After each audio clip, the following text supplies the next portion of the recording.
या तो भूखे गरीब की मदद करोगा, कहने का मतलब ये दो काम अगर कर लोगे तो तुम्हारा जीवन सफल है।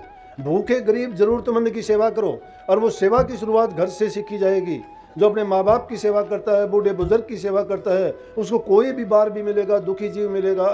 किसी प्रकार का भी दुख हो, शारीरिक हो, मानसिक हो, या किसी चीज़ की कमी के कारण वो परेशान है, तो आदमी उसको सुख देने के लिए वो लाख कोशिश करेगा। आप सभी को राधा स्वामी। कहते हैं इंसान के मन में अगर प्यार है, प्रेम है, परोपकार है, तो उसकी प्रार्थना भगवान सदा सुनते हैं।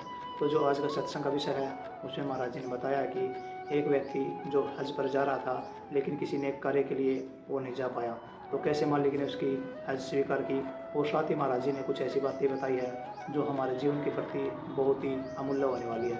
तो कृपया आप सत्संग में आखिर तक बने रहिए और महाराज जी प्रवचनों को बड़ा ही ध्यान से सुनिए और अपने जीवन को सफल बनाइए। राधा स्वामी। कि एक पत्नी अपने पति से कहने लगी कि पिताजी अब ज़्यादा बुजुर्ग हो चले हैं, हम काम पे जाते हैं, और ऐसा करो कि इनको अब अनाथ आश्रम में छोड़ दो, वहाँ बूढ़े बुजुर्ग मिल जाएंगे, इनका भी टाइम आराम से पास हो जाएगा और हमें भी इसकी चिंता नहीं रहेगी। वहाँ इनको भी थोड़ा सा दूसरे लोगों से बोलचाल करके ये महसूस नहीं होगा कि भाई मुझे संतान ने अलग कर दिया, और हमें भी ये चिंता नहीं रहेगी। बोला कि हाँ ठीक है। वो उसका पति उसको छोड़ने के लिए अनाथ आश्रम में लेके जाता है, वृद्धाश्रम में लेके जाता है। वहाँ वृद्धाश्रम में ले जाके और उसको बातचीत करके वहाँ छोड़ता है, तो और वो उसको वहाँ छोड़ के जो उसका संचालक था उससे उसका पिताजी बात करता है। दोनों आपस में बात करते हैं, तो वो हंसते हुए बात करते हैं। दोनों, लड़का थोड़ी दूरी पे है, वो देखता है कि पिताजी इनको कैसे जानते हैं, क्या बात करते हैं। उसकी माँ पहले ही मर चुकी थी, लेकिन थोड़ी देर के बाद में जब वो कहने लगे हाँ भाई इनको वो कमरा दे दिया, उस लड़के से कहने लगे कि तेरे पिताजी को वो कमरा दे दिया है। उसके पिताजी तो उस तरफ को गए, वो उससे वहाँ का संचालक था, उससे पूछने लगे आप मेरे पिताजी को पहले से जानते हैं? बोले हाँ बहुत पहले से जानता हूँ। बोले आप कैसे जानते हो उसको, कितनी बार मिले होगे? बोला कि आज से 35-40 साल पहले तेरे पिताजी मेरे पास आए थे। बोला तेरी माताजी साथ में थी और तुम्हारे माँ बाप की कोई संतान नहीं थी, और तू एक अनाथ बच्चा था जिसको उसी दिन कोई लेके आया था। तू अनाथ बच्चा था, ये तेरे माँ बाप नहीं है, तेरा पिताजी नहीं है ये। और जब इसने तेरी ये हालत देखी थी कि तेरे शरीर पे, तन पे कपड़ा नहीं था, तेरे हालात अगर कोई देख ले तो तुझे कोई लेने वाला और संभालने वाला भी नहीं था, तू अनाथ था। और यही तेरे पिताजी तेरे को यहाँ से क्या बताऊँ कितने इज्जत और सम्मान और कितने प्यार के साथ लेके गए थे, तुझे अपना बेटा बना के लेके गए थे। लेकिन आज मैं देखता हूँ कि हम वही बात कर रहे थे, आज वही बेटा जिसके लिए इसने अपनी सारी ज़िंदगी लगा दी, और वही आज इसको अनाथ आश्रम दिखा रहा है। इसने तेरा अनाथ आश्रम छुटवा के तुझे इंसान बनाया, हर प्रकार की सुख सुविधा दी, तुझे पढ़ाया लिखाया, गुणवान बनाया, और इस लायक बना दिया कि आज तू इनको खुद को अनाथ आश्रम दिखाने के लिए आ गया। इनको अनाथ आश्रम में छोड़ने, आज समाज की ये हालत है। जिन संतान के लिए तुम खोटे मंदे कर्म करते हो, पाप कर्म करते हो, इधर उधर की हेरा फेरियाँ चोरियाँ करते हो, ये करते हो, और वो ऐसा वैसा दे के तुम उनको पाल पोस के अच्छा बनाने की कोशिश करते हो, तो तुम सोचो कि तुम्हारे साथ में उसका कर्म का परिणाम बन के क्या बीतेगी। इसलिए संतों ने जो समाज में बुराइयां पनपती हैं, उन बुराइयों को दर्शा के और बता के ये कहते हैं कि इन बुराइयों को छोड़ के तुम धर्म के कार्य में क्यों नहीं लगते, अच्छे काम क्यों नहीं करते। इसीलिए उन्होंने सेवा बताई। क्यों कही संतों ने, क्या कही कि आग लगी आकाश में, झड़ पड़े अंगार, संत न होते जगत में तो जल मरता संसार। ये आग आकाश में क्या लगी हुई है? अधर्म की आग लगी हुई है, पाप की आग लगी हुई है, बरसती है वो, बिना बताए, बिना कहे, बिना सिखाए बुराइयों के नई से नई बात ईजाद हो जाती है। नई से नई बात आप देखोगे, ऐसी ऐसी बातें हैं, सुनोगे तो हैरान हो जाओगे। वो पाप कर्म की बातें कहाँ से सीखते हैं, कहाँ से आ जाती हैं? वो आकाश में अंगार हैं, वो गिरते हैं इस कलयुग में। लेकिन उन अंगारों को बुझाने के लिए और इस समाज को एक नई दिशा देने के लिए, उनके पाप कर्म को धोने के लिए, उनका अच्छा रास्ता दिखा के, प्रभु की भक्ति करा के, बुराइयों को मिटा के उनको सही रास्ते पर लगाने वाले संत होते हैं। वो संत आते हैं समाज में। तो जब वे संत जहाँ होते हैं वो बड़ी पावन भूमि होती है, क्योंकि वहाँ जो करनी की जाती है, जहाँ धर्म का प्रचार होता है, जहाँ अच्छे और शुद्ध विचार होते हैं, जहाँ प्रभु के नाम का गुणगान किया जाता है, वहाँ जाते ही इंसान के विचार बदल जाते हैं। आप देखो किसी मंदिर, मस्जिद, गुरुद्वारे के पास जाओगे, उनको हम खुदा का घर मानते हैं। मुसलमान किसको खुदा का घर मानते हैं? मस्जिद को। हिंदू मंदिर को मानते हैं, सिख लोग गुरुद्वारे को मानते हैं, अंग्रेज लोग चर्च को मानते हैं। और उनको क्या कहते हैं कि उनके सामने से जब जाओगे तुम्हारी भावना में ये आता है कि खुदा का घर है, ये धर्म की जगह है। वहाँ जाते ही तुम्हारे विचार बदल जाते हैं। लेकिन किसी बुरी जगह से गुजरते हो तो तुम्हारे ख्यालात और विचार में वैसे ही विचार भी आ जाते हैं। इसलिए सत्संग में जाने से, सतगुरु के दर्शन करने से ये मामूली बात नहीं होती। लेकिन हम करते क्या है, हमारे मन में कुछ और होता है, बाहर में कुछ और होता है। दो प्रकार के जीवन जीते हैं हम। एक जीते हैं हमारे दिल से, एक जीते हैं हमारे बुद्धि से। जो जीवन तुम अपनी बुद्धि से जीते हो, मनमुखता का काम कर बैठते हो। लेकिन जो दिल से, आत्मीयता से, जो प्यार से तुम जीते हो, वो जीवन है आदमी के काम का। उसमें सेवा, उसमें प्रेम, उसमें भक्ति है। लेकिन जहाँ बुद्धि तुम्हारी, तुम लड़ाते हो ना, चतुराई करते हो, वो चतुराई तुम्हें लेके बैठ जाती है, वो अहंकार की ओर लेके जाती है। वहाँ दया और धर्म दोनों के दोनों छिन्न भिन्न हो जाते हैं। आदमी अगर सोच से नहीं, मन से, दिल से जुड़ता है। प्रेम कहाँ से? दिल से होता है। और वो प्रेम कैसा होना चाहिए? प्रेम ये नहीं पक्षी जैसा नहीं। पक्षियों का प्रेम कैसा होता है? जिस ताल में पानी रहता है तब तक पक्षी वहाँ पास में रहते हैं।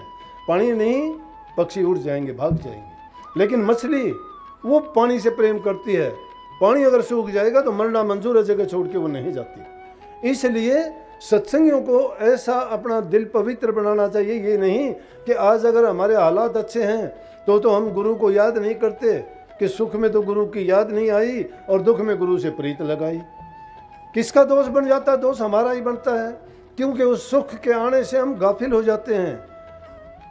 सुख के आने से गाफिल हो जाते हैं। दुख के आने के कारण हम जाके गिड़गिड़ाते हैं, मेरा ये हो गया, मेरा वो हो गया, आप मेरे पर दया करो, आप मेरे पर कृपा करो। अरे संत कहते हैं कि कृपा करने वाले हम स्वयं खुद हैं अपने आप पर।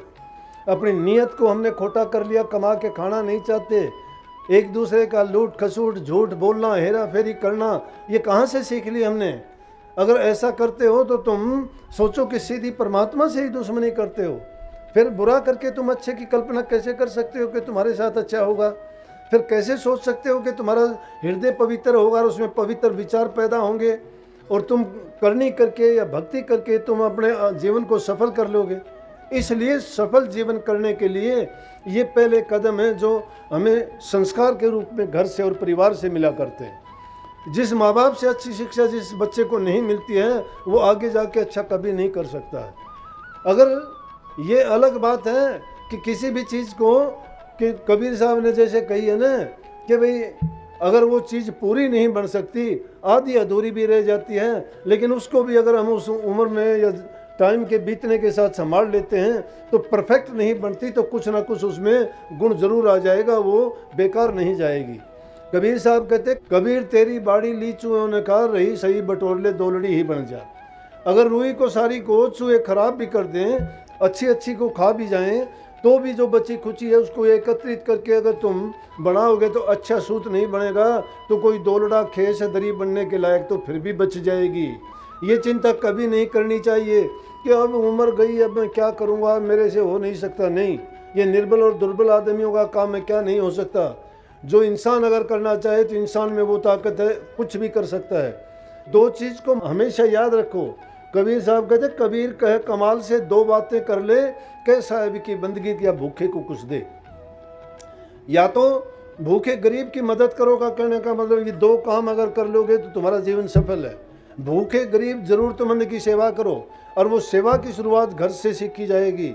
जो अपने माँ बाप की सेवा करता है, बूढ़े बुजुर्ग की सेवा करता है, उसको कोई भी बार भी मिलेगा, दुखी जीव मिलेगा। किसी प्रकार का भी दुख हो, शारीरिक हो, मानसिक हो, या किसी चीज़ की कमी के कारण वो परेशान है, तो आदमी उसको सुख देने के लिए वो लाख कोशिश करेगा। कभी आपने देखा है कि लोग, एक बार की कहानी है कि कुछ लोग हज करने को जा रहे थे। जब हज करने को जा रहे थे, ये अरब में ही मक्का मदीना जो आदमी चला जाता है उसको कहते हैं कि ये हज करके अगर एक बार जो वहाँ हज करके आता है उसको हाजी की पदवी मिलती है। तो कुछ लोग हज करने के लिए जा रहे थे, जाते जाते जब वो गए तो रास्ते में और लोग तो, लेकिन एक आदमी ने देखा, उसके दिल में बड़ी दया थी, बड़े चाव से जा रहे पैदल के रास्ते थे, उसने देखा कि कुत्ता उसको चोट लगी हुई है। ये कहते हैं जहाँ तक कुत्ते की जीभ पहुँचती है वहाँ तक वो अगर उसको चाट लेता है अपने घाव को तो उसको कोई दवा की ज़रूरत नहीं होती, ना पट्टी मरहम की ज़रूरत होती, वो ठीक कर लेता है उसको चाट के अपनी जीभ से ही। उसकी जीभ में ये ताकत होती है, जानवरों में होती है ये, लेकिन उसको ऐसी जगह पर थी कि उसके सिर के यहाँ गर्दन के पीछे उसको चाट नहीं सकता था और वो बेचारा बहुत परेशान था। वो घाव था बहुत गहरा, उसमें से खून टपक रहा था, कीड़े पड़े हुए थे और वो सिर मारता हुआ कुत्ता परेशान जब देखा तो वो प्रेमी आदमी था, हज के लिए उनका एक दल जा रहा था, बाकी लोग तो चले गए, लेकिन उसने उस कुत्ते को देख के रहा नहीं गया। उसने उसके घाव को ठीक किया, साफ़ किया, पट्टी वट्टी की, उसको थोड़ा आराम मिला, उसको एक दो और पट्टी की तो तब तक वो जो उनका दल था वो जा चुका था। लेकिन जब वो वापस आए तो फिर उसने सोचा कि अब तो मेरा जाना ही बेकार है, मुझे 3-4 दिन यहाँ लग गए, जब तक तो वो वापस आ जाएंगे। वो जब तक वापस आए तो आते आते जब वो रास्ते में बात करने लगे और कहने लगे, क्यों भाई हमारे में से किसका हज कबूल हुआ हो, किसका हज सबसे अच्छा, या किसका खुदा के दरबार में किस हज को हाजी की बड़ी पदवी मिली होगी। तो कहते हैं कि आकाशवाणी हुई कि किसी को भी नहीं मिली इनमें से। तो वो हैरान हो गए कि हम तो इतने गए और हमें ये क्यों नहीं मिली। तो उन्होंने पूछा कि क्यों नहीं मिली हमें ये पदवी। बोला कि वो तो एक को ही मिलनी थी और वो तो उसको मिली, वो कुत्ते के पास जो इंसान रुक गया था, क्योंकि उसके दिल में ये पछतावा था कि मेरे साथ के लोग तो सब वहाँ जाके हज करके आए, उनको तो वहाँ जाने के बाद में ये अभिमान हुआ कि हम हज करके आए हैं, हम हाजी हो गए। लेकिन उसको बेचारे को ये पछतावा रहा जब तक वो गए आए उस टाइम तक कि मेरा ये टाइम तो बेकार ही चला गया, मालिक मुझे माफ़ करना, मैं आया था हज करने को लेकिन नहीं कर पाया, क्योंकि ये जीव भी आपका है, इसका दुख दर्द तकलीफ़ में देख नहीं पाया और मैं इस काम में लग गया, लेकिन मुझे फिर अवसर मिलेगा तो फिर आऊँगा। तो आकाशवाणी हुई कि इस आदमी की हज कबूल हुई और किसी की नहीं हुई। ये दया का काम है कि जब हम अच्छे काम करते ही नहीं हैं और भक्ति का नाम लेते हैं कि मैं भक्ति करता हूँ, मैं नाम जपता हूँ, मैं अभ्यास करता हूँ, तो हमारा अभ्यास करना, नाम का जपना या भक्ति की ढिंढोरा पीटना बेकार चला जाता है। दिल में हमारे दया नहीं है, प्रेम नहीं है, सहानुभूति नहीं है, धैर्य नहीं है, अहंकार में टूटे पड़े हैं, विश्वास हमारा नहीं है। अरे विश्वास करोगे तो जहाँ भी तुम याद करोगे 7 आकाश को पाड़ के तुम्हारे पास आ जाएगा, इस धरती को पाड़ के ऊपर आके तुम्हारी मदद करेगा, लाखों हजारों करोड़ों मीलों से भी आके अपने भक्तों को संभाल लेगा। जहाँ सच्चे दिल से उसको कोई याद करता है वो उससे कभी दूर होता ही नहीं है। लेकिन हमने क्या करता है, धोखा हम अपने आप से ही करते हैं, विचार अपने हमारे इतने गिरे हुए हैं, हम अपने आप को ही धोखे से देखते हैं कि मैं ये कर पाऊँगा या नहीं कर पाऊँगा। थोड़ी सी बात होती है उसी की शिकायत करना शुरू कर देते हैं, मेरे सिर में दर्द है, मेरे ये है, मुझे जुकाम है, मुझे बुखार है। अरे ये मामूली बात हैं, ये छोटी मोटी चीज़ें तुम रास्ते में लगा के बैठ जाते हो और वो भी किसके सामने, जो सर्वव्यापक है, सब कुछ जानता है, उसके सामने। उसके काम में क्यों बाधा डालते हो। सब कामों से चूक जाया करो, प्रभु की भक्ति से कभी ना चूको, हमेशा याद रखा करो। ध्यान में, अभ्यास में या नाम का सुमन करने में क्यों इतनी आप निर्बलता, दुर्बलता और मजबूरियां दिखाते हो।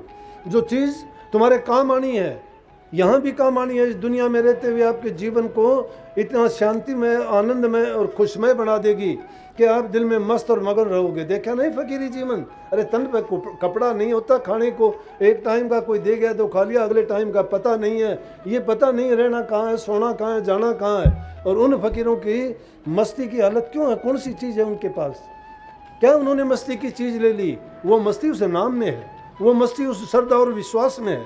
ऐसा विश्वास और श्रद्धा जिसके दिल में प्रकट हो जाता है, उसको ये चिंता करने की ज़रूरत नहीं है। हम तो ये चिंता करते हैं कि अगर मैं ये चोरी नहीं करूँगा, ये धोखा नहीं करूँगा, ये छल कपट नहीं करूँगा, ये बेईमानियाँ नहीं करूँगा तो मेरा ये नहीं होगा, मेरा वो नहीं होगा।